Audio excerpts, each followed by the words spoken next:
sobre esto. ¿Considera usted que esta causa no tiene sustento, doctor? Doctor, Si ¿algo nos puede más que decir alguna palabra por lo menos, doctor.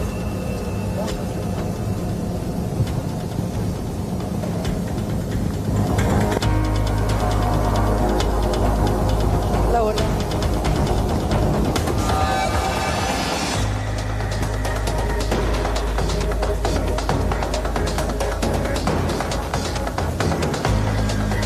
Hola. Sí, te escuchamos, Araceli. Estamos contigo. Sí, él no quiso dar ninguna palabras. Ahora están subiendo su abogado Guillermo Galloso, también su otro representante legal, al móvil en donde se encuentra el señor Hugo Javier González. No quiso decir ninguna palabra. Tenía una guitarra en la mano. Llegó casi 2 horas acá dentro del departamento judicial desde que salió del penal de Tacumbú, Aníbal. Y bueno, se retira así para su domicilio. Ahí podemos ver que tiene la guitarra aún en la mano. Y no quiso decir ninguna palabra, tampoco su abogado Guillermo Galloso. Sí, de hecho que cuando se supo de su condena de 10 años de prisión por corrupción ya no emitió sonido alguno y de vuelta hace lo mismo, ¿verdad? Abogado. Sin emitir opiniones. Doctor, En este caso, bueno, ¿verdad? ahora va a Evidentemente, su domicilio, Hugo Javier. La verdad, él tiene libertad ambulatoria en ambas causas que tiene, ¿verdad? Ambas causas. Sí, en ambas causas tiene libertad ambulatoria. Y lo que se consiguió hoy es neta y exclusivamente por el comportamiento de la pena mínima, ¿verdad? La causa pues, continúa, está apelada y veremos qué resuelve el tribunal, la Cámara en su momento. Y eso es todo. Está bien de salud. Y bueno, y eso es lo importante. Está bien de salud. ¿Se está rotando en dónde? Y en juicio. Porque los trámites son así, ¿verdad? ¿Qué tipo de trámite se realiza para que nosotros vamos a entender? Y la verdad de las cosas del trámite, el procedimiento normal que hacen todos los policías, estuvimos muy bien recibidos, han hecho un trabajo impecable los segundos oficiales y no tenemos nada que quejar. Él tiene libertad ambulatoria. Ambulatoria. Pero ¿dónde va ahora mismo? Y se va a ir a su domicilio, por supuesto. A su domicilio con la familia, a reencontrarse y ver un poquitito que... ¿Tiene ningún mensaje a través de usted, doctor, para toda esa gente que confió en él en el 2018 para que sea gobernador después de todo esto que pasó? ¿Alguna reflexión? No sé qué le puedo haber dicho. Ese es el fondo de la cuestión, ¿verdad? Ese es el fondo de la cuestión que están los señores jueces que van a dictaminarlo en su momento, ¿verdad? Acá, neta y exclusivamente, estamos haciendo lo que corresponde, su libertad ambulatoria. ¿Hay ¿Ok? documentos jurídicos que ya presentaron ustedes? Sí, están todos. Muchísimas gracias. Ya se retira entonces Guillermo Galloso, representante legal, y ahí ya Hugo Javier también se retira con la guitarra en la mano aún, ¿eh? No sé si es que se puede ver ahí con las imágenes de Hernán. bueno, Ahí va. Después de 1 hora y media de salir del penal de Tacumbú, ya tiene libertad ambulatoria Hugo Javier. sí. Bueno, por lo que dejó fijado ante el Tribunal de Sentencia que lo condenó hace 6 meses precisamente, un 4 de enero, va a estar residiendo en Areguá, en un barrio cerrado donde ya en su momento estuvo manteniendo arresto domiciliario y de vuelta ahí retorna, pero esta vez con la diferencia de que tendrá libertad plena, es decir, libertad ambulatoria. Otra cosa, el señor Miguel Robles, de quien dicen fue el hacedor, el cerebro de todo ese desfalco en esta causa de 5.105 millones de guaraníes, ¿ya salió también o sigue adentro aún en judiciales? Nosotros tenemos la información que ella habría salido a Aníbal. Cuando nosotros llegamos ya Miguel Robles no se encontraba, solamente estábamos aguardando ya a Hugo Javier. Bueno, perfecto. Gracias, Araceli, muy amable. Gracias, Aníbal. Hasta luego. Y vamos a contactar ahora con Elba Espinosa, quien está en Ciudad del Este, para adelantarnos el tema que después va a desarrollar. Una mujer quiso desestresarse, fue al gimnasio y terminó más estresada. ¿Cuál fue la razón, Elba? Y hoy en 24 horas hablaremos justamente de este caso, de una mujer que fue al gimnasio y le robaron casi $3.000 del casillero. Terminó denunciando y pide dar con los responsables. Y vamos ahora hasta la zona de Concepción, barrio San Francisco, específicamente el lugar en donde un extraño artefacto se dejaba ver, una corriente de agua recién cavada bordeando una institución pública, un colegio, una escuela. Por ende, quienes primero observaron este material fueron los chicos de esa institución. Su forma evidentemente ya llamaba la atención y en tal sentido comenzaron inclusive a manipularlo. De hecho, verán imágenes del momento en el cual inclusive estaban lavando este artefacto. Pero aún hay más. También llevaron el explosivo hasta una de las viviendas. Ahí comenzaron a lijar con un machetillo este dispositivo porque querían tratar de observar o discernir qué es lo que ellos estaban descubriendo en ese momento. Recién al escanearlo con el teléfono celular, ellos se percataron de lo que era realmente un material, un artefacto explosivo de allá, del año 1947 aproximadamente. Escuchen lo que decía esta señora, porque al cerrar lo que mencionaba van a ver qué tan fuerte fue la explosión que produjo este artefacto, pero escuchen cómo era manipulado previamente.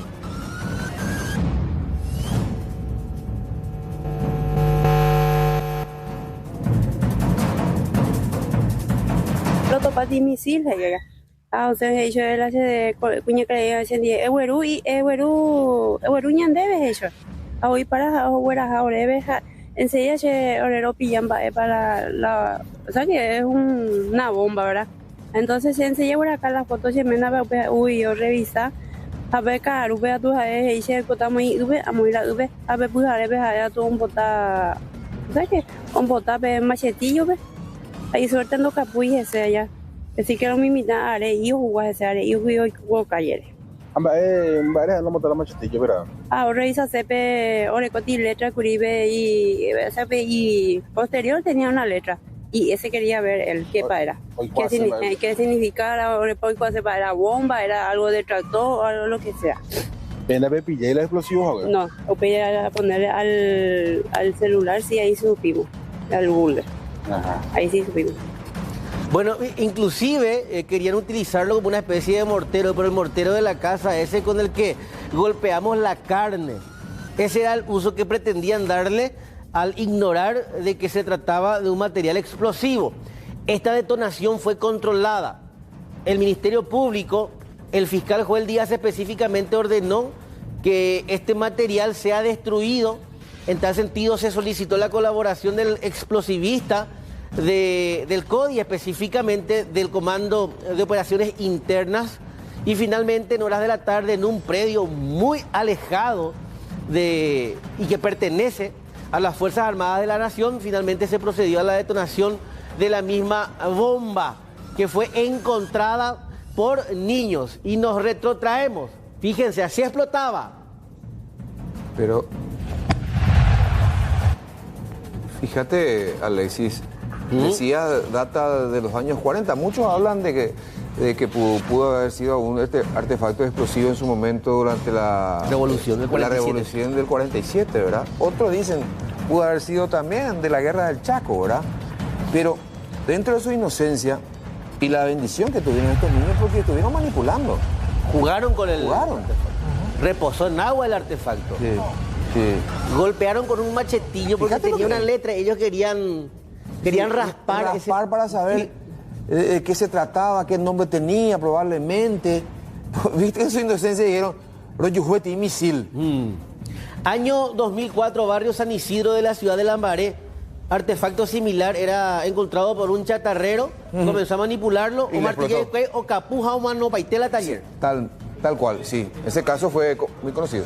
Bastante Sí, trágico, y trágico. por sobre todo generó mucha curiosidad porque de repente se encuentran restos de metales entre los basurales, qué sé yo, pero en ese caso específico también tenía la forma de una bomba. O sea, al encontrar un artefacto con esa forma, obviamente tenemos que tener algún tipo de cuidado adicional. Lo primero que se recomienda, Alexis, siempre es comunicar Asesorarse. a las Fuerzas Armadas. Pero ellos utilizaron la tecnología porque después dice la señora con el lente de Google, que muchas veces al observar y escanear una imagen, un artefacto, ya prácticamente lo identifica y ahí como que caen en cuenta de que efectivamente ya era no un misil, sino un artefacto explosivo. Pero digo nomás al momento, porque esto no sé cuántos metros bajo tierra estuvo, ¿verdad? Por el lapso de los años, ¿verdad? Pero ¿cómo? Evidentemente alguien hizo ese canal de agua y ahí lo sacó, ¿verdad? Y yo digo, ya con el tractor que lo removió, qué sé yo, Es increíble que no haya explotado, ¿verdad? Era como una mina. Porque enterrada. si fíjate, no, te digo en el sentido de que si es que vos abrís un canal tenés que palear. Imagínate un golpe de pala también fuerte. Se podía activar el dispositivo. Bueno, qué peligro desde todo punto de vista. Y para la gente que tenga un hallazgo similar, bueno, ya está hecho el aviso. Comunicar urgentemente a las autoridades en primer lugar. Pero ustedes se fijaron todavía el poder, la onda expansiva todavía a pesar del tiempo, ¿verdad? Según los expertos, tiene una onda expansiva de cerca de 5 kilómetros a la redonda y también lanza esquirlas. Las esquirlas porque es un metal que comprime muy fuerte la pólvora. Claro. Entonces, al desprenderse, eso sale como un bólido. Alexis, pero en este caso, que fue una detonación controlada, obviamente eso se pudo evitar porque tenía la debida protección.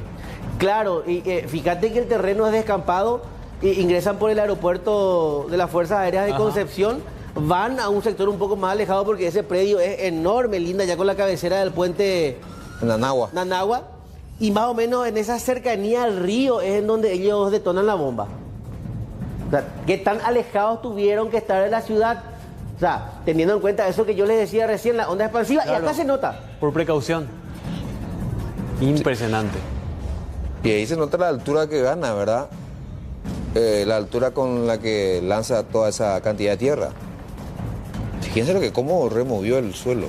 Mira que también se habló mucho de que esto muchas veces es confundido también por el famoso Plata Huehue, que siempre se habla de tesoros de la Guerra Grande, por ejemplo, enterrados bajo tierra.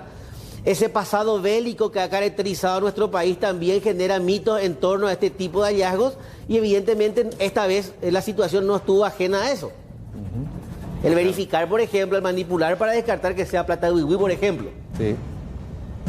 Pero, por fortuna, no le pasó nada a estos niños que estuvieron ya manipulando por unos cuantos. Realmente era más para poder conectar con el público y divertirnos un rato. ¿Vos sos Sí.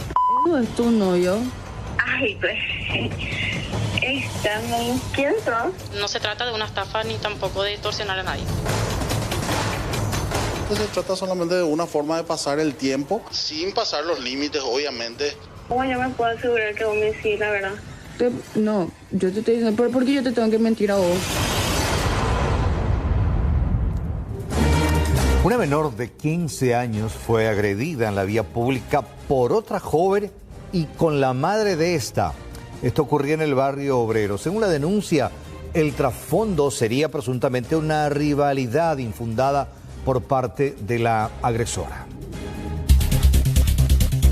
La menor recibió rasguños, mordidas y todo tipo de golpes, mientras supuestamente era inmovilizada por la madre de la atacante.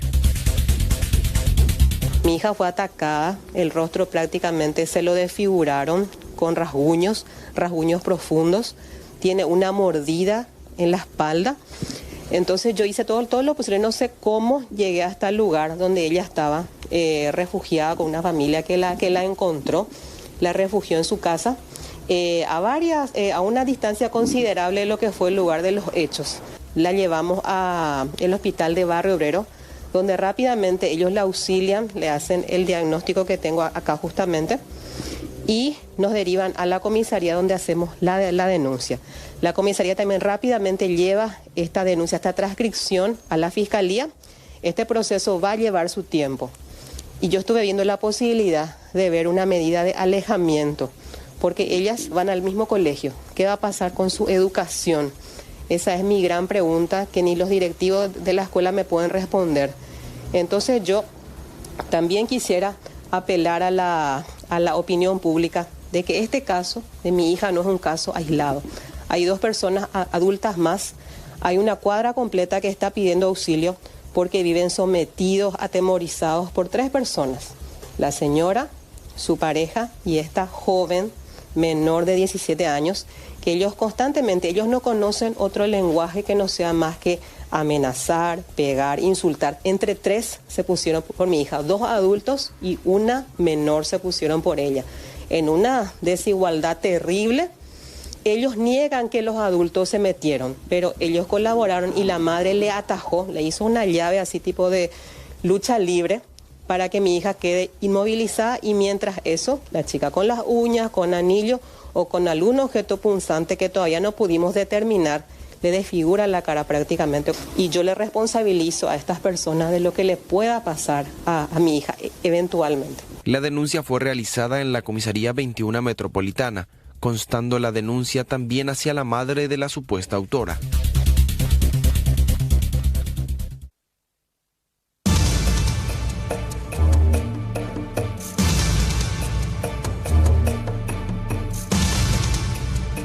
Las informaciones que pusieron a conocimiento del Ministerio Público son muchas. Supuestamente estas personas estarían captando tanto a menores de edad como también a personas adultas, pero en este caso el interés o el hecho penalmente relevante recae sobre los menores.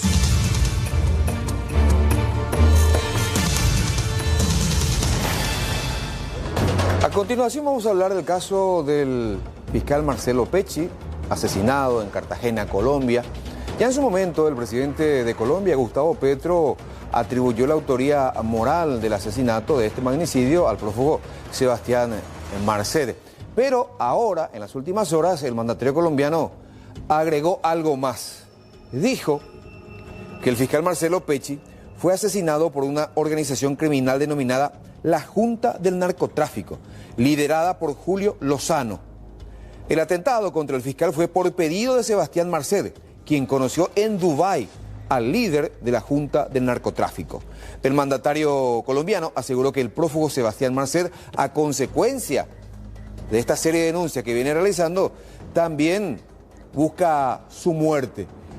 Igualmente, señaló que el uruguayo, el jefe narco uruguayo, maneja la mayor ruta de cocaína de Sudamérica. Marced, uruguayo, que tiene la ruta más poderosa del sur de América de cocaína, que ni más ni menos es llevarla de Santa Cruz de la Sierra y las selvas de Bolivia hacia Río de Janeiro, Sao Paulo, Buenos Aires, Montevideo. Todas esas ciudades juntas suman casi la misma población de Estados Unidos. Pues ese, el dueño de esa ruta, estaba siendo juzgado por el señor fiscal Pecci de Paraguay, que recién casado, ya embarazada su esposa, decidió pasar la luna de miel en Cartagena. Mala decisión, porque Marced tenía un socio en Colombia y le ayudó a saber dónde estaba y lo mató. Gustavo Petro redobló la apuesta y dijo que los nombres de Julio Lozano y de Sebastián Marced fueron borrados de la investigación por decisión del fiscal de la causa. ¿Y quién era el fiscal que tenía a su cargo la investigación? Mario Burgos. En la fiscalía nunca más se volvió a hablar de los autores. Se borró el nombre de Lozano y se borró el nombre de Marced. Junta del Narcotráfico mató al fiscal paraguayo Pecci y están en la impunidad. ¿Y por qué la fiscalía colombiana deja ese caso en la impunidad? Pues averigüemos quién era el fiscal del caso Pecci.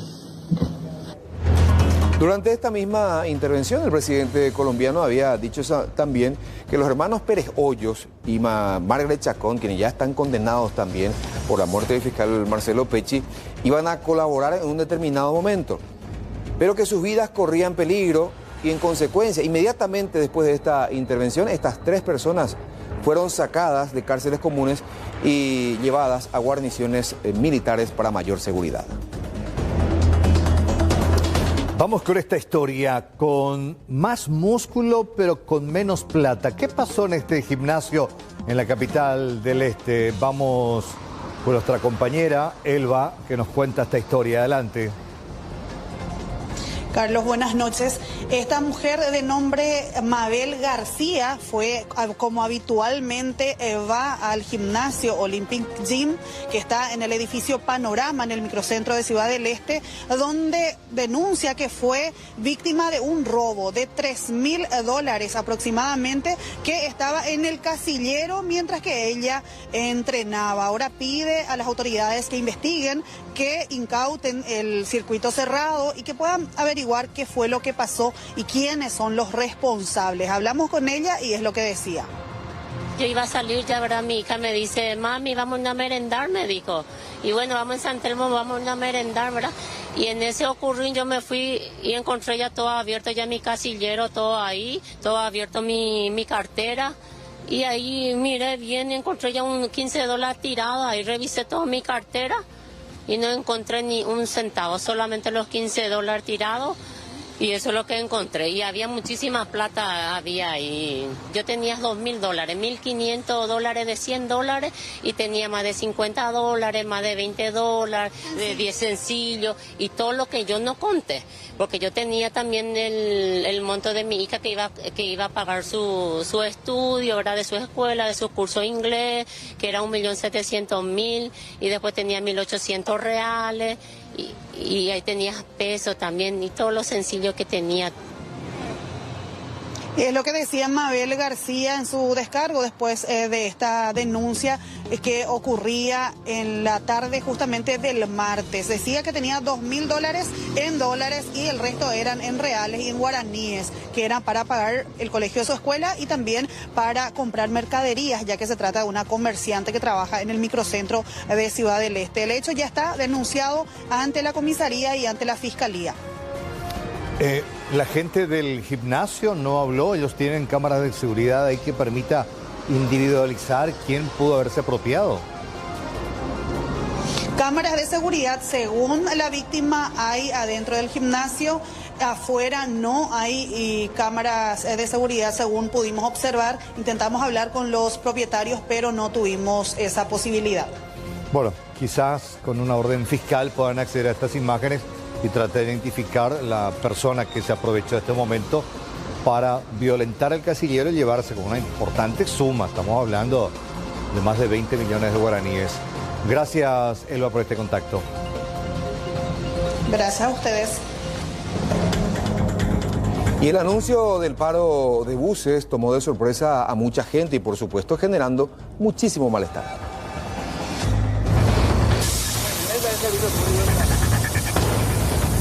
Si bien el paro fue anunciado recién para el próximo 21 de julio, desde hace bastante tiempo los usuarios vienen denunciando largas esperas en las paradas. Aseguran que el servicio es pésimo y el empresariado no vela por la seguridad de los usuarios. Hace, no sé, fin de año por ahí que llegaron buses hermosos, se mostró que iba a haber buses nuevos, que esto, que aquello. Dios mío, desastre. ¿Y por qué ellos no sacan eso? Y encima van a alzar el pasaje.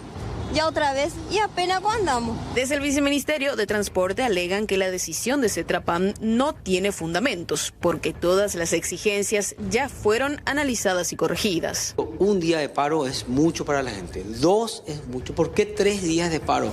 Entonces es una medida totalmente lastimosa, con perjuicios y también que no tiene sentido de que haya sido tomada. Y quiero explicar por qué eso. Porque todos los puntos que ellos establecen en los motivos por el cual llaman al paro son puntos que se están trabajando. Las autoridades prevén un plan de contingencia con unidades del sector público y privado para cubrir los itinerarios que no estarán operativos durante el paro, mientras esperan que Cetrapam revea su postura.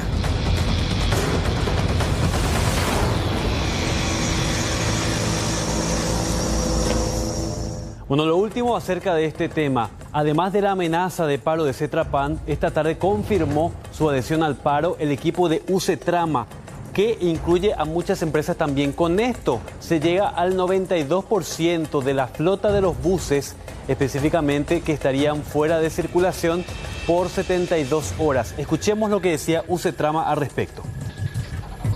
Hoy, penosamente, nos vemos obligados a tomar la difícil decisión de ir a un paro parcial en nuestras actividades de manera general desde la fecha 21 de julio del corriente año por las 72 horas, conforme mandan nuestra asamblea llevado a cabo.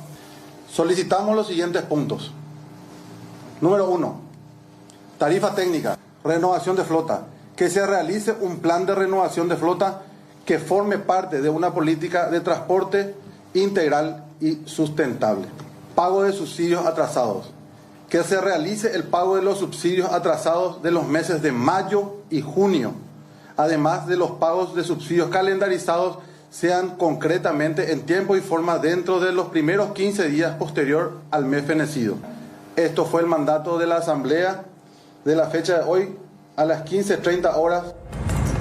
Bueno, definitivamente los empresarios van al todo o nada porque hoy, siendo el 10 de julio, ya exigen inmediatamente el pago del subsidio correspondiente al mes anterior, es decir, a solo 10 días, cuando muchas de las empresas todavía no han presentado las documentaciones necesarias y correspondientes, dicen las autoridades. El paro sigue firme por el momento hasta nuevo aviso, según los empresarios, para el 21 de julio.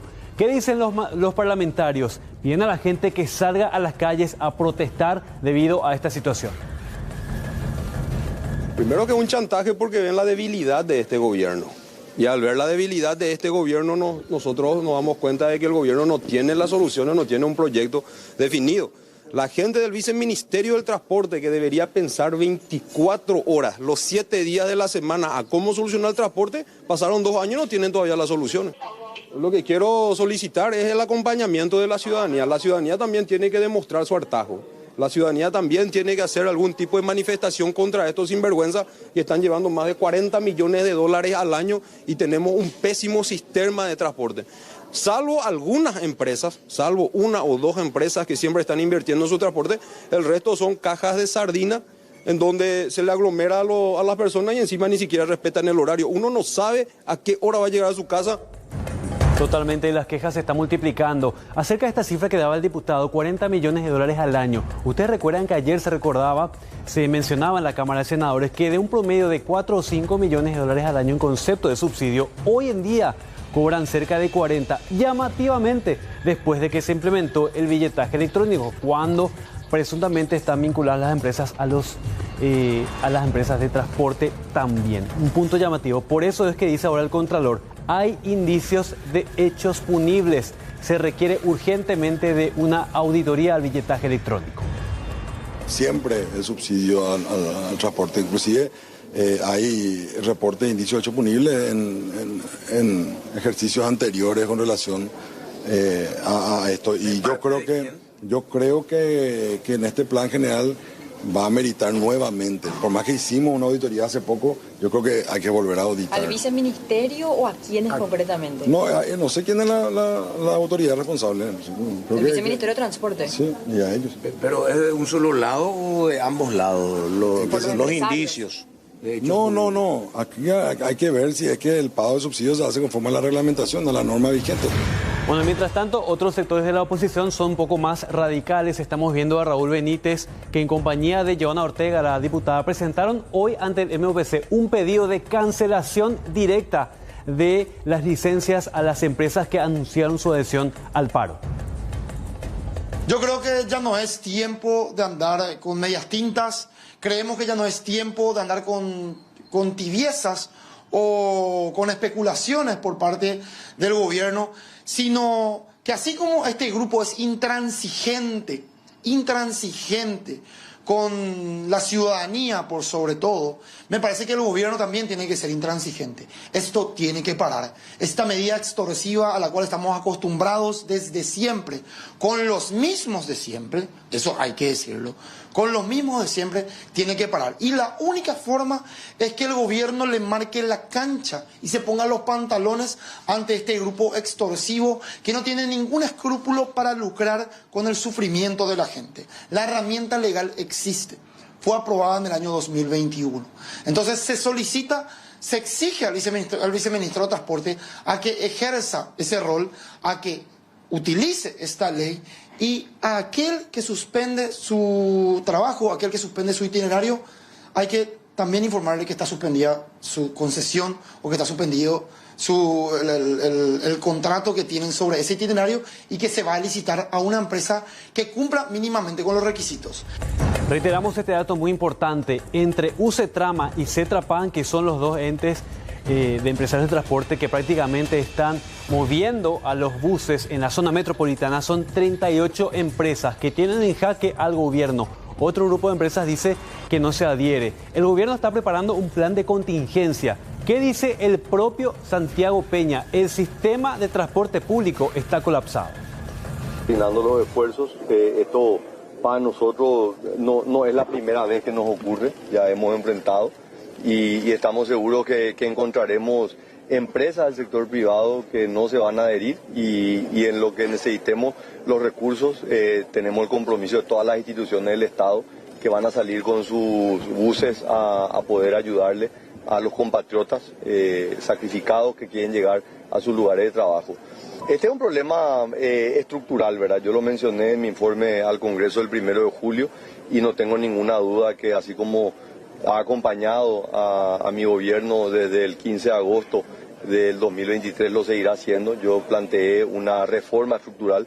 El sistema está colapsado. El sistema del transporte público ha llegado a un momento donde los paraguayos tenemos que decir esto ya no da más. Claramente la ciudadanía se merece un mejor servicio. La ciudadanía cuestiona el pago que se hace a las empresas del transporte público, millones de dólares por año que se transfieren, y obviamente los empresarios que hoy son los concesionarios no están contentos. Entonces, ¿por qué mantendríamos un sistema donde nadie está contento? Entonces, tiene que haber un cambio profundo y radical. A ver, Carlos, ¿cuál es el desayuno, el alimento tan tradicional, la media mañana de todo trabajador, todo paraguayo? Incluyéndome, empanada, y si es con pancito mejor. ¿Verdad? Sí. ¿A quién no le gusta una empanada a la mañana? Espectacular. Bueno, a cualquier hora en realidad. Quiero compartir este posteo que hace la gente de Cetrapan, a sabiendas del rechazo que tienen de parte de la ciudadanía, hacen esta analogía, esta comparación poco feliz entre el transporte público y el vendedor de empanadas.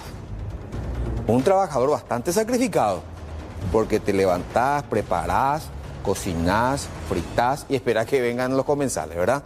Bueno, dice, un vendedor de empanadas calculó su precio, que vendería 5.000 guaraníes, cubriendo costos como carne, aceite, el alquiler del local, utensilios y su ganancia. Pero el viceministerio de la empanada llega con una propuesta. Y sigue, es un hilo de la gente de Cetrapan. Para no cerrar su negocio, el vendedor redujo la cantidad de carne, hizo las empanadas más pequeñas y usó menos aceite. Esto refleja el transporte público. Los subsidios retrasados del viceministerio del Transporte obligan a bajar la calidad del servicio. Y sigue esto.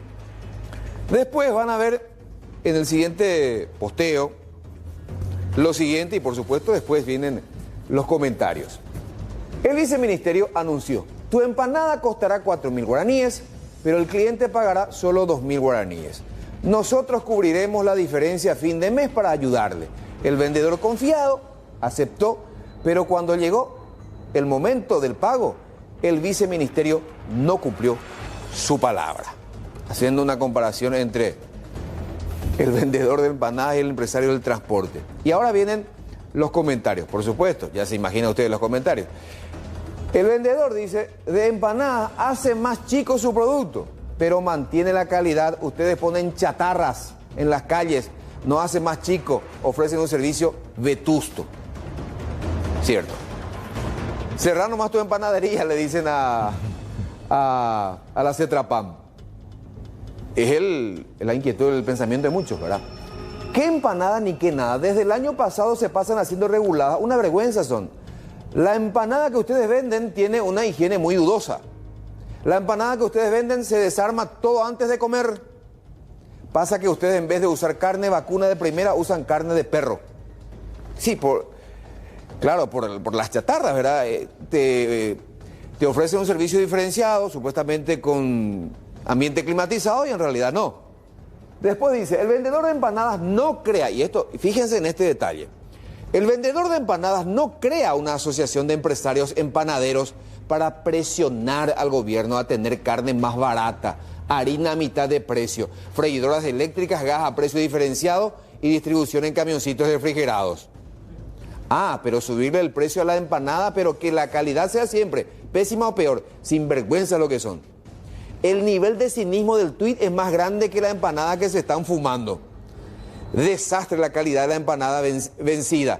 Ya más de 30 años, los fondos van para otra cosa. Dicen centenares de internautas. Vende tu empanada a 10.000 si querés, pero dale sabor, elabora higiénicamente, serví como la gente.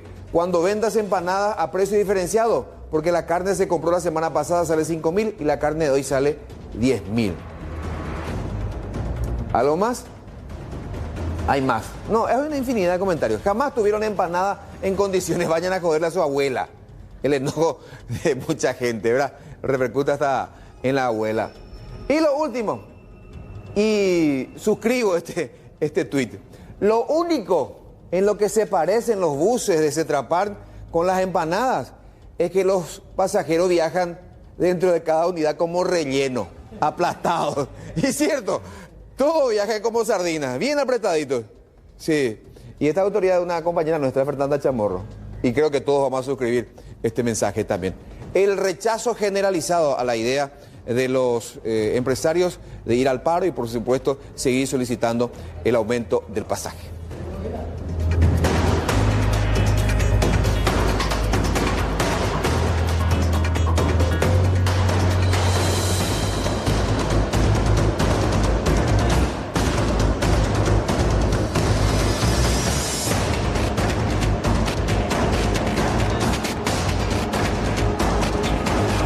Bueno, y vamos a hablar de Freddy Florenciano, este hombre que fue detenido el día de ayer en la zona de Caaguazú, trasladado hasta la comisaría primera de Paraguarí y posteriormente hasta aquí, hasta Asunción.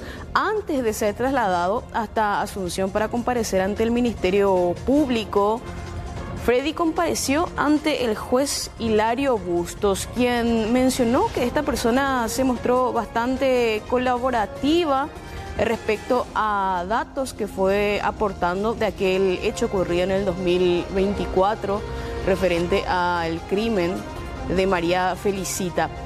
Decía incluso el fiscal que si bien el hombre no presentó ninguna documentación identificatoria con los documentos con los que cuentan las autoridades y la imputación desde aquel hecho, además de la identidad que él brindó, se pudo constatar de que efectivamente se trata del principal sospechoso de este hecho. Al respecto, lo que mencionaba el juez Hilario Bustos. Él se mostró colaborativo, estuvo muy tranquilo y las preguntas, ¿verdad?, que le cursó el juzgado las ha respondido sin ningún inconveniente, ¿verdad? Y él confirmó la identidad a partir de la cual se les indicó desde el principio en el acta de imputación. Justamente nosotros constatamos y él nos mencionó de que efectivamente, ¿verdad?, se trata de él. Por las dudas, ¿verdad?, nosotros hemos solicitado también, ¿verdad?, un prontuario policial. Había cuenta, ¿verdad?, de que él no presentó su documento de identidad, ¿verdad?, pero ya a partir, ¿verdad?, de las pesquisas que se han realizado para precisar la identidad de esta persona, hasta este momento algo en contrario no se ha desacreditado. De lo que expedimos nosotros acá y agregamos el expediente, no constata otra orden, otros antecedentes. Otra cuestión es de que en la audiencia que llevamos nosotros a cabo ahora sí corresponde también efectuarle la pregunta si él tiene conocimiento de poseer otras órdenes de captura u otros procesos y mencionó que no, ¿verdad? Y a partir de allí, habríamos que precisar que los antecedentes y las órdenes de captura eventualmente pudieran, ¿verdad?, constituir cuestiones distintas. O sea, el hecho de que en mis antecedentes no tenga otros registros, tal vez no signifique que no cuente con otras órdenes de captura. Bueno, se va a tener que constatar, decía el juez, si es que efectivamente cuenta con otras causas, teniendo en cuenta la lista de antecedentes, al menos que figuraba en el reporte policial que se dio a conocer inicialmente. Cerca de las 11 de la mañana, y de hecho a las 11 puntualmente, él llegaba hasta la fiscalía, en este caso, antitrata de personas aquí de Asunción, porque en aquella ocasión, en el 2004, la causa de hecho fue derivada hasta aquí, hasta Asunción, para prestar declaración ante ya la fiscal Karina Sánchez, quien es la que actualmente tiene la causa. Pero antes de su declaración, nosotros como medio pudimos conversar con él. Daba declaraciones, si bien bastante escuetas por momentos. Él negaba haber sido partícipe del hecho y en parte de la entrevista también decía que no era inocente, pero que el caso ya se había aclarado. Escuchamos lo que mencionaba Freddy Florenciano.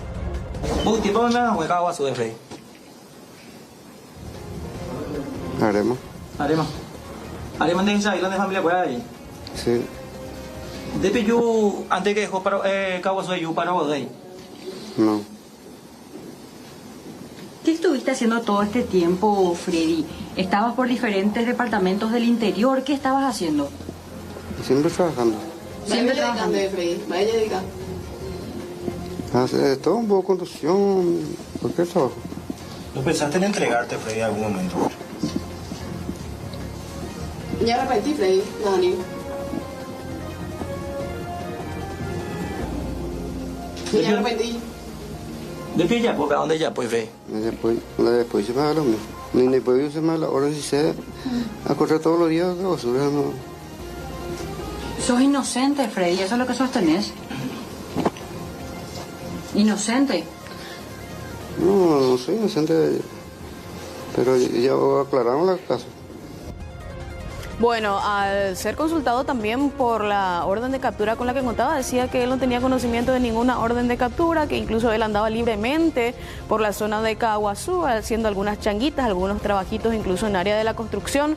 Es un poco lo que contaba, negaba haber conocido a María Felicita, a su familia, incluso negaba recordar el caso. Posteriormente conversamos ya con la fiscal Karina Sánchez, quien es la que tiene la causa actualmente. Explicaba un poco de ella también por qué se daba primeramente la comparecencia, porque generalmente se da la comparecencia primeramente ante la Fiscalía, ante el Ministerio Público, para la declaración indagatoria y posteriormente ya al juzgado para la imposición de medidas. En este caso se hizo al revés, porque ya había una orden de captura, una imputación y una rebeldía, es lo que mencionaba un poco la fiscal, entre otras cosas. También la escuchamos. En este caso ya había una imputación y una orden de captura del juez por la rebeldía que se había dictado porque el mismo no se había presentado. Entonces, primero se constituyó en el juzgado correspondiente y ahora va a prestar declaración indagatoria. El mismo está imputado por homicidio doloso y coacción sexual y podríamos hablar de una expectativa de pena, o sea, de un marco penal de hasta 30 años. Más medidas de seguridad es lo que plantearían. Habríamos que ver, eso ya se verá en la etapa de juicio oral. Ahora nosotros estamos reiniciando prácticamente este proceso. En todo este tiempo que tuvimos aquí la causa, lo que pretendíamos era localizarle, ¿verdad? Porque a partir de ahí sí se pueden dar algunas diligencias que requieren de la presencia del mismo. Entonces ahora estamos evaluando todos los informes, las evidencias que se habían levantado en su momento para ver cuáles son las diligencias que vamos a realizar a partir de la presencia del imputado. Bueno, habrá que ver cuáles son las evidencias que se levantaron en aquella ocasión, decía la fiscal, para comparar ya ahora con la presencia del detenido y justamente queriendo saber un poco cuáles son las evidencias que recabó en aquella ocasión el Ministerio Público cuando se daba el hallazgo del cuerpo de María Felicita. Conversamos con el fiscal quien llevó adelante la causa en aquel entonces, Darío Villagra, ya hoy retirado. Pero él nos comentaba de hecho acerca de las sospechas que tenían en aquel entonces, que él incluso nunca llegó a salir del país, que también se mantenía en esa zona de Caaguazú, de donde es oriundo y donde finalmente fue detenido, y también sobre las muestras biológicas que fueron levantadas en aquella ocasión y que seguramente se van a comparar ya con esta persona. Escuchamos lo que mencionaba el fiscal ya retirado Darío Villagra. Nosotros siempre sostuvimos de que esta persona no salió del Paraguay, no salió del país, a pesar de que tenía orden de captura internacional también, y que usaba identidad, estaba usurpando la identidad de algún pariente, de alguna persona, que es la forma en que mucha gente, ¿verdad?, se mantiene mucho tiempo oculto. Yo, sinceramente, siempre sostuve que esta persona estaba en el entorno de la familia porque él siempre, ¿verdad?, sabíamos de que era oriundo de Caaguazú. Creo que es Caarendí, si mal no recuerdo, ¿verdad?, la comunidad donde él aparentemente nació. Está documentado de que se levantó plasma seminal, por sobre todo estoy seguro. No recuerdo si semen también, ¿verdad?, pero fue remitido en guarda en su momento al Departamento de Investigación de Delitos, porque en aquella época no existía, ¿verdad?, laboratorios forenses en el Ministerio Público. Ojalá no se haya perdido con aquel incendio, como le dije a otro medio en su momento, porque yo creo que en el año 2014 el Departamento de Investigación de Delitos, ¿verdad?, sufrió graves daños con aquel incendio, ¿verdad? Bueno, ahí está lo que mencionaba entonces también el fiscal, aportaba un dato muy importante, plasma seminal incluso que se había levantado en aquella ocasión y que ahora se va a comparar ya seguramente con los nuevos fiscales que están teniendo la causa ya con la presencia de este hombre y ver justamente si es que no se perdieron estas evidencias en aquel incendio en el Departamento de Investigaciones años atrás, ojalá que no realmente. También nuestro equipo periodístico llegó hasta la casa de la madre de María Felicita, conversó un poco con ella también, quien se mostró evidentemente sentida por la detención de este hombre, recordando y volviendo a vivir nuevamente aquel caso. Y lo que ella decía es, tenía ganas de verlo y preguntarle por qué cometió el hecho. La escuchamos.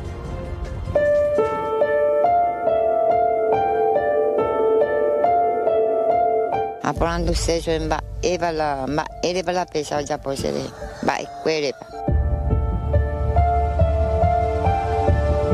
Doña Florencia Estigarribia recibió la información por parte de su vecina. Ninguna autoridad se acercó a su precaria casa en la compañía Yaguarón Yurú de Pirayú para asistirla de ninguna forma luego de la detención del florenciano. Sumida en una tristeza profunda en su casita de troncos de Carandaú, esa mañana seguía esperando. La mujer, ya casi sin lágrimas de tanto llorar a su niña de 11 años, pidió verlo. Hacia esa seso pero incendio frente hacia seso apurando seso en ba evala ma erebala pesa ya posede ba equerepa.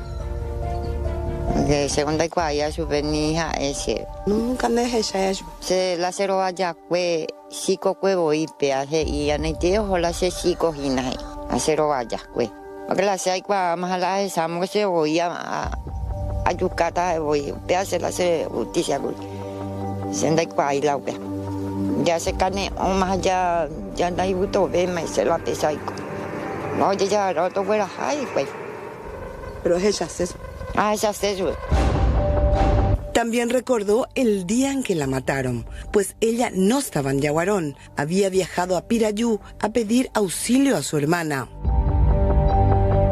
Ocarupa, ojo, guarajala y mi amiga, algo pesan si hacen la hipota de mai voy a la va a vender, porque a todo vender más que voy a la itia cuando con guare. Hace pesan la hipota y a peago y voy a la jacue cuayola, pero a va a vender ese terei. Anda se puede acá de meses a la cosa de nivel. Eso ve dice bueno, tiene que tu irme está extraño pero no me pero donde esa moñis. En la hermana aumenta a pedir. 21 años han pasado. Doña Florencia no tiene ni una sola foto de su hija, solo la imagen de ella en su pensamiento y el amor de madre en el corazón dolido por la muerte de Felicita. Primera vez que la pizza la mandarina. No sé los casos, ¿ves? ¿En la comisaría? Sí. Ay, se aunque te teo a saja de cuarupio o curijas. Hace ya hace más topata la boca pero no topai. Ahora se yo los casos, ¿ves? Tía y se topa más que la Felicita, ¿ves? Allá se la se me mi ama misión guaraja. Ahora se me voy con mi sendía. La comisaría, ¿ves?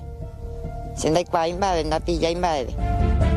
Doña Florencia no tiene posibilidades económicas como para ir a la fiscalía a preguntar qué pasará con el caso. Un abogado particular se ofreció para asistirla. Ella solo se dedica a hacer hamacas y su salud ya está muy comprometida.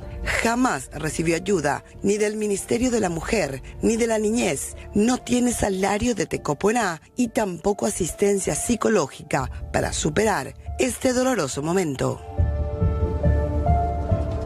Bueno, y hay que decir que ya este mediodía el juez dictó la reclusión del detenido en la Penitenciaría Regional de Misiones de la Fiscalía aquí de Asunción. Fue nuevamente hasta la comisaría de Paraguarí, donde se van a realizar todas las gestiones de registro, inspección médica y ya posteriormente ellos son los que se van a encargar del traslado a la penitenciaría de este hombre.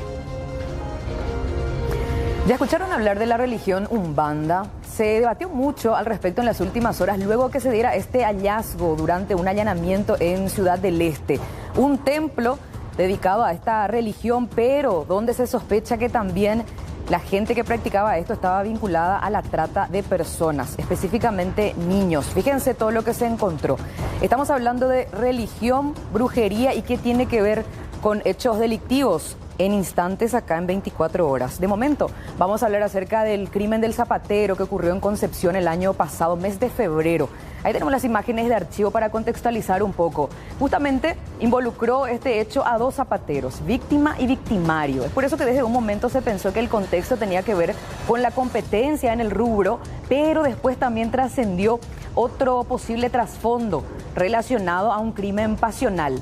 Acá se ve una conversación previa que se dio entre ambos y después el asesinato a tiros. Involucró a Arsenio Vázquez, el sindicado como el autor de ese hecho, que por cierto permaneció en el sitio luego de los balazos en contra de la humanidad de su colega. Quedó allí esperando a la policía. La víctima, Gustavo Ramón Núñez Cabañas, de 39 años.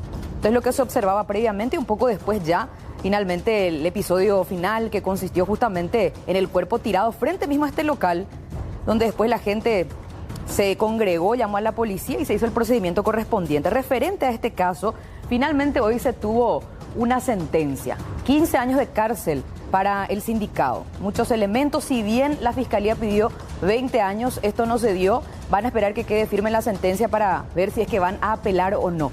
De todos modos, aparentemente la familia está conforme con este desenlace. Pero vamos a escuchar lo que decía la fiscal de la causa acerca de lo que fue esta diligencia. Hemos terminado luego de una semana completa de juicio oral y como hablamos con los familiares, el Ministerio Público, su papel para la sociedad es hacer justicia por los familiares, por los hijos, por la viuda, por la mamá del señor Arsenio Vázquez Denis, y hemos culminado con una condena.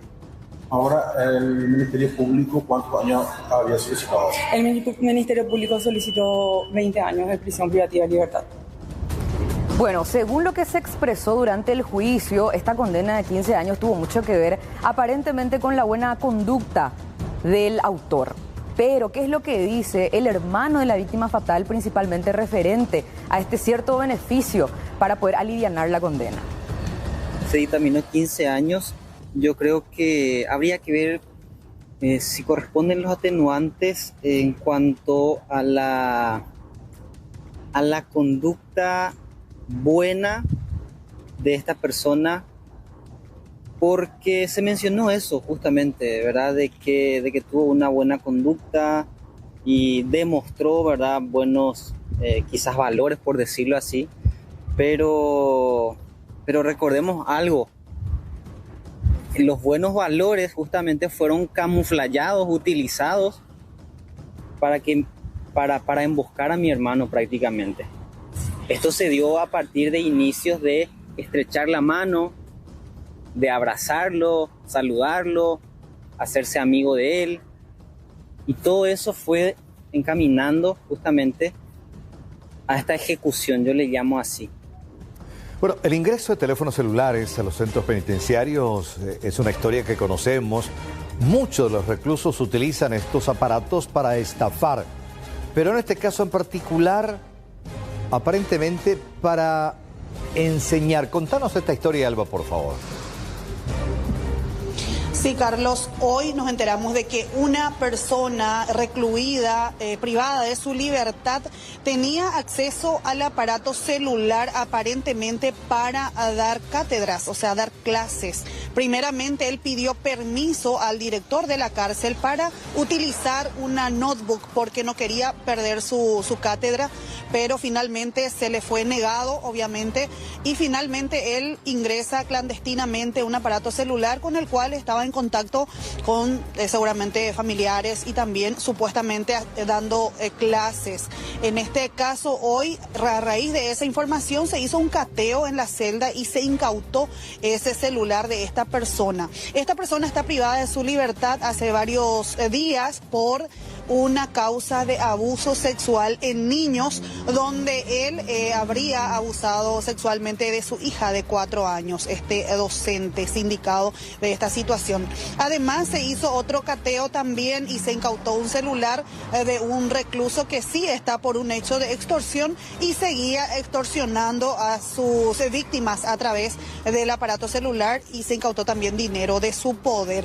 Los dos operativos se hicieron aquí justamente en la penitenciaría de Ciudad del Este. Hablamos con el director Joel Durañona, quien nos comentó lo ocurrido esta tarde. Realizamos hoy día, el primer cateo fue en uno de los de la celda de un interno, cuya información recibimos del propio señor director de la inteligencia penitenciaria del Ministerio de Justicia, al cual actuamos y definitivamente nos fuimos, corroboramos y llegamos al objetivo, que es el teléfono celular, el cual supuestamente estaba siendo utilizado para algunas extorsiones.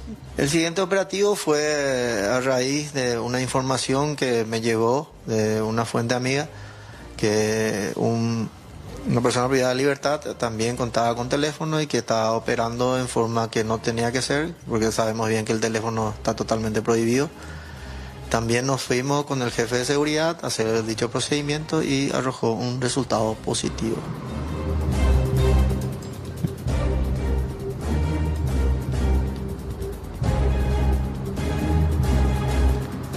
Elba. Bueno, ahí está, imágenes. A ver, ¿me escuchás, Elba?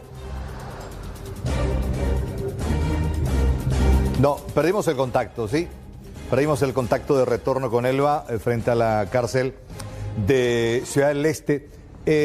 Vuelvo al tema, a ver, Aníbal, por ahí recuperamos la comunicación. El hecho grave, por cierto. Su hija de 4 años. Sí, y él dando clases en una cátedra universitaria. Pero independientemente a eso, que es reprochable, ¿cómo ingresan los teléfonos celulares? Evidentemente hay complicidad. Hay complicidad, gente confabulada, ¿verdad? Bueno, supimos, Elba, cuál es la cátedra que él enseña, entre comillas, en esta universidad.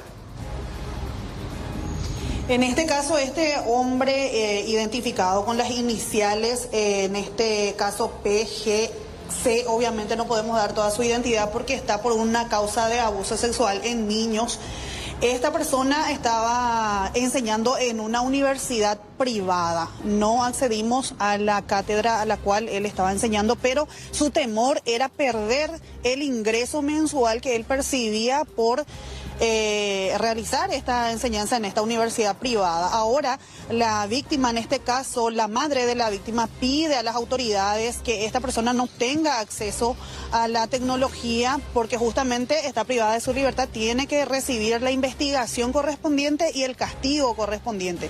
Con esto también se refleja la vulnerabilidad de la penitenciaría de Ciudad del Este, de cómo ingresan estos aparatos celulares y todo tipo de objetos que sabemos que no deberían estar en poder de los reclusos. Totalmente, y recuerdo, para cerrar este contacto, aquel escándalo cuando se incautó prácticamente casi toda una bodega. Tenía mayores insumos que cualquier bodega. Sí. ¿Se acuerdan ustedes, no? Sí, cuando metieron latas y latas de cerveza. Eran pack y pack. Camiones y camiones. No, de... un camión lo llevaron. Sí. Apagaron justito en ese momento la cámara. Sí. Ingresaron. Se dio la vulnerabilidad. Y obviamente esto permite a los delincuentes acceder no solamente a aparatos telefónicos, sino también a otros accesorios para seguir delinquiendo impunemente desde las cárceles. Lo de Ciudad del Este es un ejemplo nada más. Esto afecta a la mayoría de los centros reclusorios. Elba, gracias por este contacto. Buenas noches. Muchas gracias a ustedes. Buenas noches.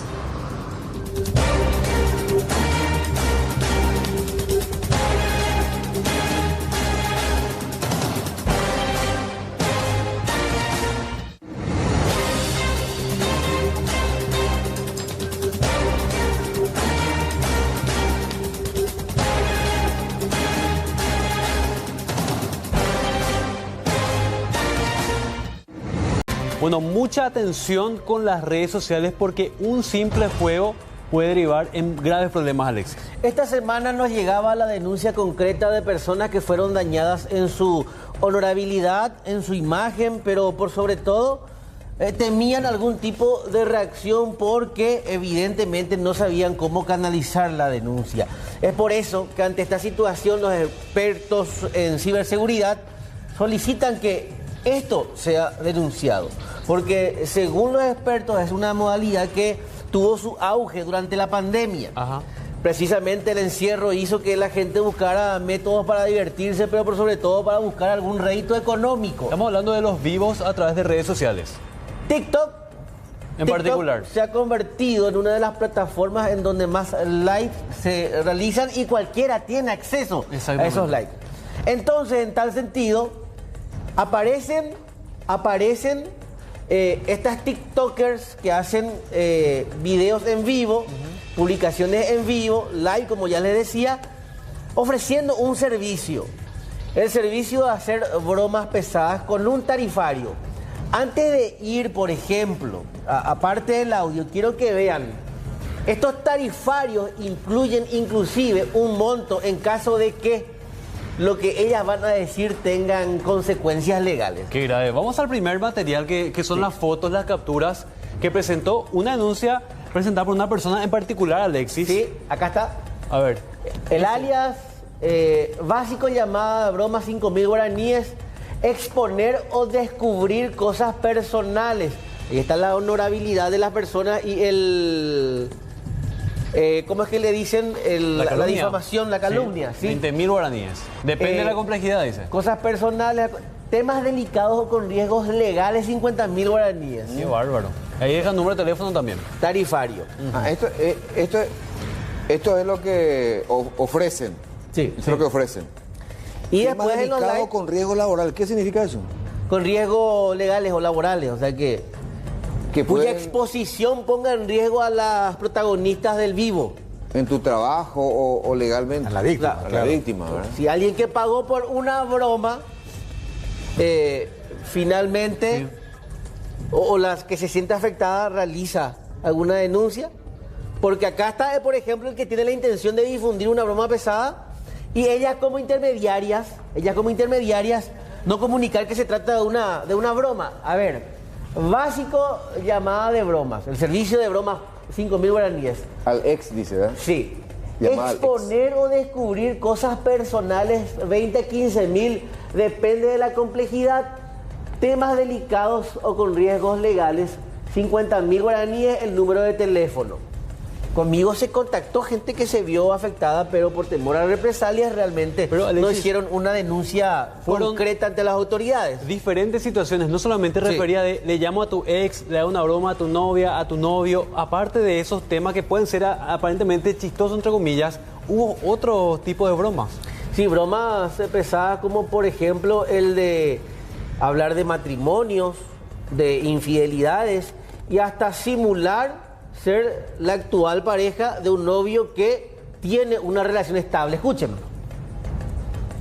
Es un tren nuevo donde se realiza un en vivo y la gente que se va conectando nos va haciendo donaciones y vos realizás una llamada a un amigo, a un conocido de esta persona y le haces una broma que te pide la persona que dona. Mucha gente llegó a depositarles dinero a ustedes. Bueno, antes de ver un poco la justificación, porque ellos se presentaron acá al canal hoy a Alexis a dar su versión, vamos a compartir el segundo material de nuestra lista que habla de cuál es el video en donde supuestamente ellas ejecutan este pedido y complaciendo a la gente. Llegaron a recaudar más de 100.000 guaraníes, decía. En una transmisión. Y habían varias, es más, los días eran los jueves y viernes, en esta hora específicamente, ellas anunciaban esto y escuchan. Eso es. ¿Qué tanto hacer? Dice la transferencia, pasan el número para que pasen los datos. Para que les den pase. Para que bebé un rato. Espera un rato, lo cumplí a hacer. Ahí está. Ya te mandé. Sí, ahora ya te acepté. Bueno, este es uno de los casos, Javier, ¿no? Uno de los casos. En la primera secuencia es cuando inclusive se escucha la llamada. Ellas hacen la llamada en vivo y en directo. Tenemos el otro video con una joven y lo primero que le preguntan, tu novio es tal persona. Voz de mujer, evidentemente eso ya le llama la atención a la... Acá está. Escuchemos. Bien. ¿Vos sos Abigail? Sí. ¿Edu es tu novio? Ay, pues. ¿Quién sos? Ahora me llamo. ¿Ahora qué? Ara González. O sea, como te pregunté si Edu es tu novio, porque yo hace tiempito estoy hablando con él y hace rato estaba conmigo. ¿Y qué tiene? ¿Cómo que qué tiene? ¿Y cómo me ubicas a mí? Y porque vi tu mensaje y yo le había preguntado de quién vos eras y me dijo que era su amiga nomás. Pero así como... Bueno, esta llamada es bastante larga, pero fíjense, le repregunta a la víctima en este caso de qué se trata y le dice, ¿yo para qué te voy a mentir? Esta llamada de broma le dice, ¿para qué te voy a mentir? Así se genera según la denuncia que recibiste. Pero después los responsables de estas bromas, se encargan de llamarte de vuelta y decirte, todo se trató de una broma. En la mayoría de los casos, no. Por eso es que saltaron las denuncias. O sea, no se encargaron de informar que estaban haciendo las bromas. Ahora más papel del diablo. Imagínate que le llame a la esposa de alguien que justamente no esté bien por ahí, pasando por un buen momento. Mala situación, por ejemplo, una crisis matrimonial. Claro, justo que ya esté luego con una crisis y le da una broma apresada, que la tipa vaya, tome un arma, un cuchillo y le empiece a apuñalar porque me llamó tu amante y me... O viceversa. En un crimen. O sea, viceversa. En una situación incluso o que le peor. digan, tu esposo está involucrado con fulana y después la esposa va y le atropella a esa mujer y empieza ahí un pleito judicial. Puede pasar de todo. De todo. Está sentido, no entiendo. O sea, el sentido común de quien solicita el servicio también. No, claro, claro, o sea, porque lo hace ya de mala leche. No, totalmente. Lo hace de mala leche. Claro. Sí. Porque para Roma es muy pesada. Pero el tema de prestarse para hacer las consecuencias legales incluso, o personales que puedan determinar esta historia, que puede ocurrir una tragedia, no dimensionan. Estuvimos publicando este caso a través de C9N. Hoy se presentaron en nuestro canal las jóvenes, pues un grupo de chicas que fueron denunciadas. Son influencers, modelos que dicen, bueno, se trata de bromas que hacemos a través de las redes sociales, la gente nos paga. Vamos a escuchar la versión de estas chicas. Admiten que lo hacen. Admiten que lo hacen, dicen que van a seguir haciendo estas transmisiones en vivo. Vamos a ver lo que señalan al respecto. ¿En qué consisten estas bromas? Es un tren nuevo donde se realiza un en vivo y la gente que se va conectando nos va haciendo donaciones y vos realizás una llamada a un amigo, a un conocido de esta persona y le haces una broma que te pide la persona que dona. ¿Mucha gente llegó a depositarles dinero a ustedes? Poquito, la verdad, pero realmente era más para poder conectar con el público y divertirnos un rato. No se trata de una estafa ni tampoco de extorsionar a nadie. Aparte de hacer esos videos en redes, ¿a qué se dedican ustedes? Yo soy modelo, influencer y Miss. Y acá ellas también tienen sus profesiones y también les afecta tanto en lo laboral como también en lo familiar. Varias de las chicas que hoy no pudieron estar presentes porque unas trabajan, estudian, ellas, una su mamá le echó de la casa, la otra se le echó del trabajo. ¿Qué tipo de pedidos recibían de la gente? Y una, por ejemplo, nos pidió que le llamemos a un ex para que salga afuera, porque a las 12 era su cumpleaños y quería ver ella si realmente él era capaz de salir porque ella estaba enfrente con un regalo. ¿Es cierto que pedían también, se ofrecían a hacer bromas con consecuencias penales incluso? No, eso es broma. Eso es todo broma. Se trataba justamente de broma. En ningún momento hicimos nada que sabemos que nos puede perjudicar. Después de este episodio, ¿van a seguir con los vivos en las redes? ¿Cómo van a hacer? Sí, vamos a seguir haciéndolos en vivos. Bueno, ellas dicen que no son las únicas que hacen los enlaces en vivo, o sea, hay varias cuentas que se dedican a hacer este tipo de bromas pagadas a través de redes sociales. Lo que se está cometiendo acá, Juan, es la injuria. ¿Qué es la injuria? Es la expresión que lesiona la dignidad de una persona, menoscaba o atenta contra la fama que tiene esa persona. Hay una leve diferencia con lo que es la calumnia, ¿verdad? En muchos casos la injuria puede ser considerada, y de hecho es delito en nuestro código, ¿verdad? Iván, eso se considera como injuria al publicarse a través de las redes. Claro, y ellas asumen esa condición. Ahora, pero ellas te dijeron en algún momento, Juan, que se encargan después de avisar que supuestamente hacen las bromas. Sí, supuestamente sí, después de efectuar estos llamados, contactan a las víctimas, le aclaran de que se trata de una broma, pero sí, admiten que hubo mucha gente molesta. ¿Puedo ser exagerado? ¿Qué pasa si durante una broma una persona muere de infarto? Hay que tener cuidado con esto. O está conduciendo, se descompensa, y termina en un accidente, o se descompensa, cae una escalera. Miles son los escenarios que se pueden dar ante una situación de esa naturaleza. Y ellas saben, y me refiero al caso que teníamos al tarifario, de que se exponen a algo. Por eso, si la situación nos puede llevar en un riesgo jurídico o laboral, tiene tal monto. Asumiendo que ellas pueden meterse en problemas. Conversamos más temprano con el abogado también. Oficialmente no hay una denuncia presentada ante la Fiscalía o el Poder Judicial, pero igualmente ellos dicen se están poniendo a disposición de las víctimas. Consideramos que estos hechos son aislados, específicamente en el caso de estas chicas. Realmente cualquier fiscal que pueda analizar las grabaciones se percataría inclusive que no se exponen los números de teléfono, los nombres completos de las personas y luego obviamente se aclaran. Es una dinámica que en años los que tienen más de 40 años y demás, también no es una dinámica nueva, tampoco es un nuevo modo de estafa o un nuevo método de extorsión, sino que se trata solamente de una forma de pasar el tiempo y sin pasar los límites, obviamente, de gravedad. Bueno, y vamos con esto que ya anticipábamos, tiene que ver con este procedimiento fiscal policial en un templo donde practican la religión umbanda. Sin embargo, lo que le relaciona a este templo es un crimen, porque hablamos de una red de trata de personas, aparentemente esa es la información que trascendió, motivo por el cual llegaron allí.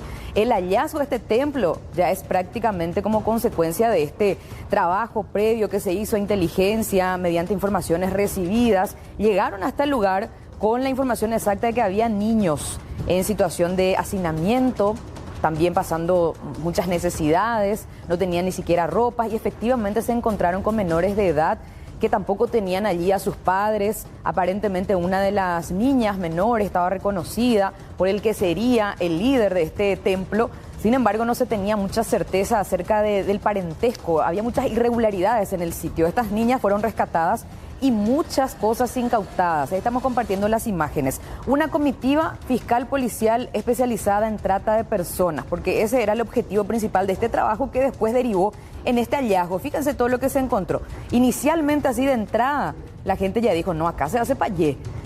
¿Qué es lo que dijo el dueño? Adrián Anselmo Aveiro Silguero, de 40 años. Incluso se relacionó esto con un templo satánico para rituales, en fin, es bastante grande. Fíjense que todo un salón se destinaba a esto, pero las sospechas eran mucho más graves, aparte de lo que tiene que ver con una religión, sino que también se hablaba de que los menores eran obligados a realizar actos homosexuales, en el sitio se hacían cultos con sacrificio de animales, muchísimas cuestiones que envuelven a este operativo donde se dieron estos hallazgos.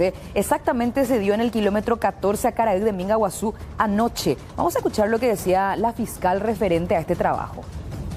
Concretamente hemos recibido denuncia por el hecho de trata de personas, actos homosexuales en personas menores, también posible abuso sexual en niños. Básicamente haciéndoles un resumen, porque de hecho las informaciones que pusieron a conocimiento del Ministerio Público son muchas. Hay sospechas de mucha comisión de hecho punible. Primeramente, este lugar estaría funcionando, como dije, como un templo de una secta.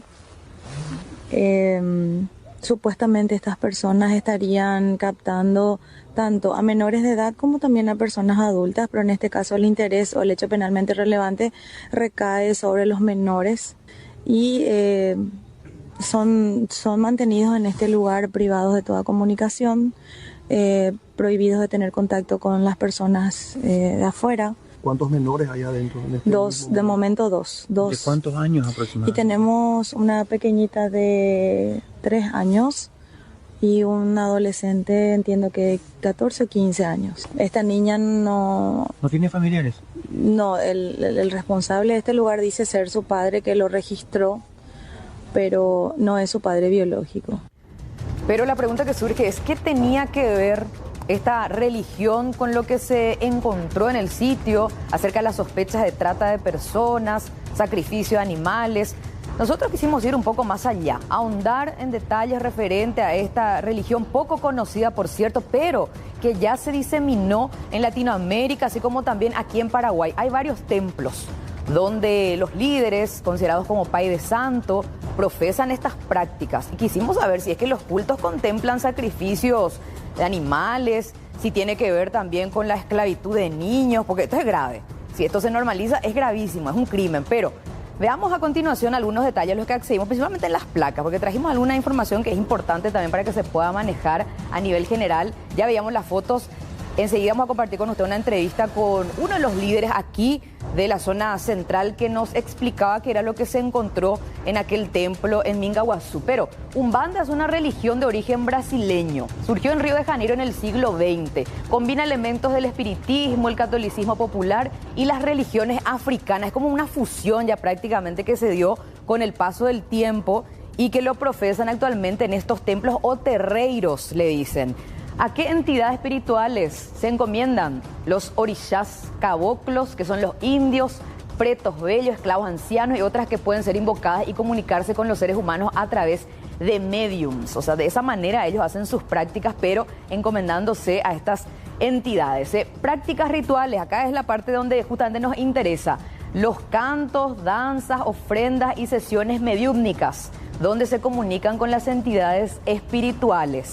Por eso vemos justamente un salón bastante grande con muchas imágenes que se prestan un poco a la confusión. Pareciera ser que estamos ante algo satánico, ante lo relacionado con el payé, popularmente conocido. La flexibilidad y diversidad, acá está, no tiene una jerarquía centralizada y cada terreiro es en portugués, que significa templo, puede tener sus propias prácticas y énfasis. Acá es lo preocupante, porque algunos que otros templos o líderes están utilizando justamente esta religión para confundir, manipular y de esa manera tener seguidores, pero ya con la creencia distorsionada. Tenés que pagar tanto, o acá se hacen sacrificios de tal cosa, o hay que tener a niños en situación de esclavitud. A ver, a continuación un poco más. Las prácticas, la forma y la frecuencia de los sacrificios varían según la tradición particular de cada terreiro de Umbanda y la orientación de los líderes espirituales. Es lo que le decía, es lo que convierte peligrosa la práctica de esta creencia, pero que hay que decirlo, no se da solamente en esta religión, se utilizan varias de las creencias y religiones para manipular. A ver, los ejemplos de sacrificios, animales. Pueden incluir la ofrenda de gallinas, palomas o cabras dependiendo de la entidad de la obligación. Otros elementos se ofrecen como por ejemplo velas, flores, frutas, bebidas y comidas según la tradición específica. Creo que hasta ahí llegó nuestra placa, ¿verdad? Bueno, dando un poco de detalles acerca de los sacrificios, nosotros buscamos a un Pai de Santo, Ángel Vera, que tiene su terreiro en Fernando de la Mora. Él nos recibió, fíjense todo lo que encontramos en su templo. Ahí estamos viendo. Es bastante confuso, ¿verdad? Muchas imágenes, en este caso el santo es como un indio y estas imágenes en el suelo, que le pregunté al Pai de Santo a qué refiere porque confunde un poco. Y esto es lo que nos decía al respecto. Lo que se publicó recientemente tiene mucha razón de ser de que es un terreiro de candomblé, ¿verdad? Pero no sé por qué tiene que haber trata de personas. Y como digo, muchos de Pai de Santo están, por ejemplo, cobrando con, ¿cómo se dice? Exageradamente, ¿verdad? Lucrando con esto. Se están lucrando, pero demasiado. ¿Sus rituales nada tienen que ver con la brujería? No, no tiene nada que ver. Brujería y hechicería son totalmente otras cosas. Y aparte que tenés que hacer en el campo. O sea, confunde de por ahí las imágenes que tienen ustedes en los altares, estamos viendo también estos diseños en el suelo. ¿Se presta a estigmatizar lo que tiene que ver con la religión umbanda? Se presta. ¿Se hacen sacrificios en esta religión? Sí, se hace sacrificio para usar la sangre y la carne para servirse. De animales. De animales. ¿Hay algún tipo de animal? Y generalmente son gallinas. Ahora todo el mundo lo está comiendo mucha gallina, entonces... Ya que había una imagen dentro de un recipiente, ¿eso qué finalidad tendría? Y por lo que he visto, no sé el ingrediente, pero por lo que he visto, parece ser que es para ayudar a una determinada persona, tal vez para que salga. Pero podría ser también para hacer el mal. Sí, por supuesto, pero no creo que va a poner así a la luz.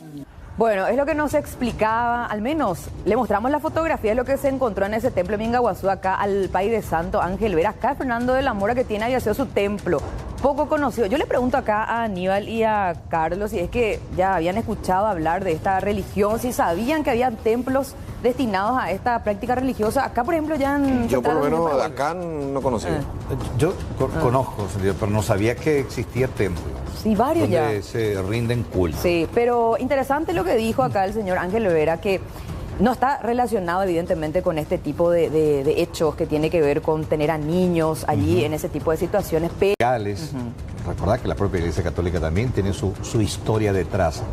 Pero cuando hablamos de este tipo de hechos punibles, delitos obviamente es totalmente cuestionable y ya la justicia entra a trabajar allí. Así mismo.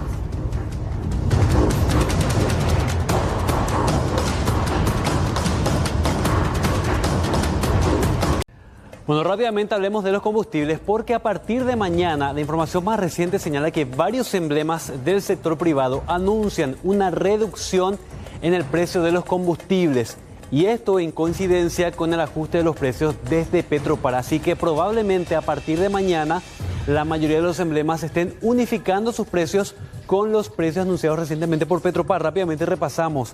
El diésel por aditivado a 7.300, diésel Bareté queda a 9.100. La nafta 88 en 6.240, la nafta 93 en 6.740 por litro y la nafta super a 8.090 guaraníes. Según Petropar, esto rige a partir de hoy a las 0 horas y probablemente los emblemas privados ya estén cambiando desde esta medianoche también sus nuevos precios. Al respecto hablaba el presidente de la República, Santiago Peña, y señalaba que el alza en el caso de Petropar se debe al aumento de la materia prima a nivel internacional. El precio internacional subió, no hubo ninguna duda, hubo varios días de volatilidad. Petropar decidió no aumentar cuando aumentaban todos los emblemas privados. Eso lo que hizo fue aumentar la demanda y el consumo de Petropar. Ciertamente los consumidores siguieron la recomendación del ministro de Industria que dijo, si no te gusta un precio, maneja 2 cuadras y va a encontrar otra estación de servicio.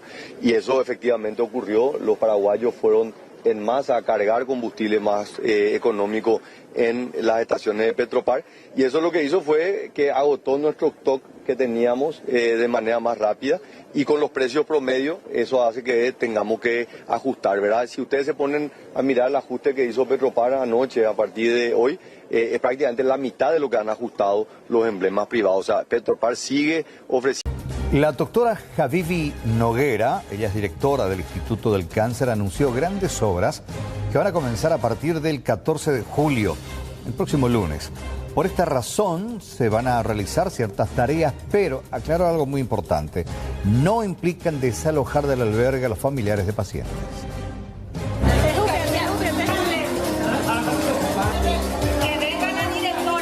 Tras la difusión de un video en el que pacientes y familiares denunciaban un presunto desalojo del albergue del INCAM, la directora de la institución, la doctora Habibi Noguera, aclaró que en ningún momento se tuvo la intención de desalojar a nadie. Explicó que, con el inicio de las obras de mejoras, fue necesario mover objetos y que algunos de estos fueron reubicados temporalmente en espacios disponibles dentro del mismo albergue. Según la directora, todo fue un malentendido generado por la falta de comunicación. El paciente oncológico está peleando día a día por su vida. O sea, cada día que gane, cada día que sobrevive, es una batalla ganada. Entonces, todos nosotros tenemos que estar al servicio. A mí me pagan para estar al servicio de ellos. Entonces, no se me va a pasar por la mente que yo le quito una pieza, imagínate. Lo único que queríamos llevar es 2 o 3 imágenes de las capillas que están acá, porque todo esto se va a reconstruir, se va a readecuar, se va a arreglar. Entonces solamente era eso. Desde el INCAN aseguran que los albergues seguirán funcionando con normalidad durante todo el periodo de obras y que los pacientes no serán afectados por los trabajos. La directora reiteró su compromiso con el cuidado y el respeto hacia cada persona que acuda al albergue e instó a mantener un canal de diálogo abierto para evitar futuras confusiones. Momentos de terror pasaron familias, integrantes de una familia en Capiatá cuando fueron alteados por delincuentes para robarles su camioneta.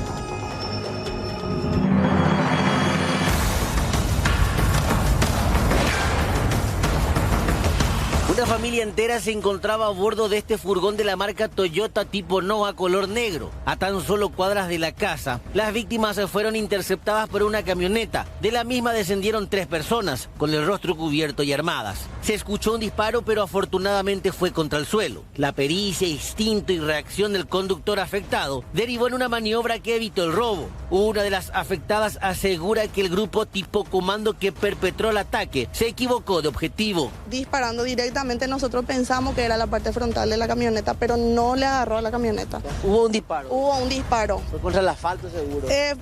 Por el lado empedrado para que nos asustemos, y en esa yo le grito a mi marido, retrocede, le digo, y pone marcha atrás, y de una cuadra bajamos en marcha atrás.